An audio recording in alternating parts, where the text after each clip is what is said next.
Early in 2019, several companies began to roll out their new 5G cellular services in major cities across the US. These quiet rollouts served as testbeds for a host of new 5G cell phones, as well as ways to stress test the technology itself. And as happens with any new technology, some people immediately started freaking out, and the internet was there to happily help them run wild with rumors and conspiracy theories about the dangers of 5G. So what's really going on with 5G? Is it going to cook our brains and kill us? How dangerous is 5G? To start, fear of new technologies is nothing new, especially when they play an immediate impact in our day-to-day life. In the late 1800s, cities around the world began to install electric street lighting. While many cities already enjoyed the benefit of gas lamps, these were expensive to maintain, generally only covered in small areas of major cities, and actually did have an element of danger since gas is, explosive. Electric lamps, however, were cheap and could all be turned on and off with the switch of a single button. No longer would lamp lighters need to spend hours each evening going around the city, lighting individual lamps one by one. And the new electric light technology promised to make our growing cities well lit and keep people safe while out at night. And not just in the rich neighborhoods where gas lighting was popular. While streetlights are ubiquitous across any modern nation, the plan to string up electric street lighting across the entire city was met by a wave of fear from the population. Many feared the health hazards of lighting up a city at night, as it would throw off people's ability to tell night from day and thus ruin sleep cycles. Massive health hazards were predicted as millions of people had their sleep schedules turned on their heads. It was feared a wave of madness would overtake humanity. But no such thing happened, and those early fearmongers would likely have had a heyday with our modern 24/7 lifestyles. Religious figures got in on the outrage too, warning that lighting up entire cities would violate God's natural laws. That's because God had clearly made a difference between night and day, and if we were to do away with that divinely inspired segregation of light and dark, then who knows? Demons may burst forth from the mouth of hell. Cats and dogs would become best friends and up would become down. The Vatican feared offending God's own sleep cycle so much that it initially banned gas lights in the 1830s. It might be tempting to laugh at the ignorance of zealots and the ignorant masses of the 1800s, but you'd be doing so at the risk of being laughed at yourself by future generations. Today, we're afraid of everything from chemtrails to GMO foods despite common sense and decades worth of scientific studies. You're free to laugh at the ignorance of 1800 citizens who believed electric lights would drive everyone insane, as long as you don't mind that in 200 years you'll be laughed at for being afraid of vaccines, if everyone hasn't died due to super measles by then.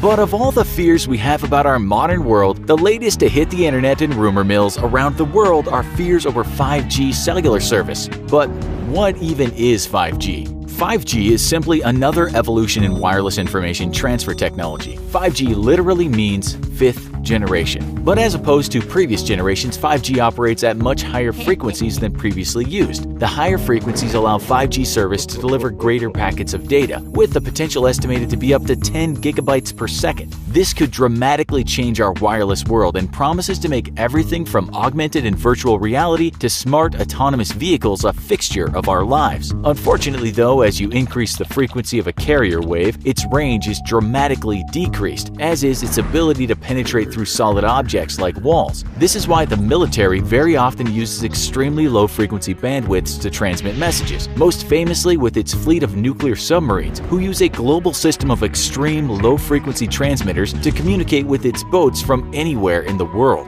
Mention high frequency outside of a science classroom though, and the public very quickly begins to soil their collective pantaloons. On one hand, the fears are justified. After all, history is full of examples of poorly understood technologies being marketed to an ignorant public. It wasn't too long ago that ionizing radiation was promised as a cure-all for, well, everything. You could find radioactive elements in everything from makeup powders to breakfast cereals, all with the promise that ionizing radiation would boost your vigor and refresh your health. Of course, it did pretty much the opposite, and it didn't take long for people to figure it out. Yet today, unlike yesteryear, we have international systems of scientific checks and balances, which work very well to stamp out bias and scientific deception. While a massive conspiracy to cook everyone's brains with cell phones is not entirely impossible, it would be an extremely difficult scheme to sneak past the thousands of watchdog agencies all connected by the global internet. Plus, it doesn't pass the first point of failure for any conspiracy theory: common sense. If cell phone companies purposefully developed a product that irradiated its customers, those same companies would A. be buried under mountains of lawsuits and B. not have consumers anymore when people flat out refuse to use cell phones out of fear. Fears over cell phone radiation are nothing new though, and have plagued the devices ever since their mainstream adoption in the 1990s. All manner of products have been marketed promising to protect you from the risk of electromagnetic radiation from your evil cell phone, most of which were nothing more than snake oil that did little if anything to block the radio frequencies emitted by your cell phone. Ongoing public fears have prompted scientific study after scientific study, and yet no valid study has yet to prove that normal cell phone use poses a real risk to humans.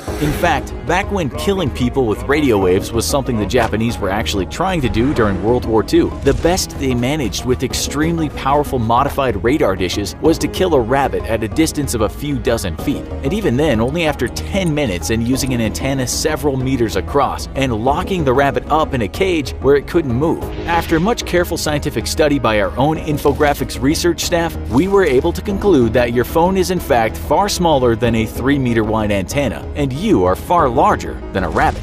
Thanks to the United States and the Soviet Union doing their darned best to kill every human on planet Earth for 40 years though, we have an understandable aversion to anything with the word radiation in it. This explains why people are so concerned over cell phones which blast out electromagnetic radiation into their environment, coupled with the fact that you typically then put these devices up to your head in order to speak into them. We can see where the concerns over radiation affecting people's brains come from. It's important to understand the differences between the different types of radiation though. The first and most feared is ionizing radiation, which is one of the types of radiation emitted by a nuclear explosion. This is the same stuff that comic books said would turn us into superpowered Spider-Man, except unless your preferred superpower is the ability to get cancer, then no, it won't. Ionizing radiation is harmful to living beings because of the energy in its extremely short wavelength and high-frequency waves, which can knock electrons loose from atoms and seriously damage the molecules inside your body. Non-ionizing radiation, on the other hand, doesn't carry enough energy to break molecular bonds, and the best that they can do is cause heating by vibrating molecules at high speeds. This is exactly how your microwave works. It emits microwave radiation with high enough energy to vibrate water molecules in your food, generating heat which warms the food.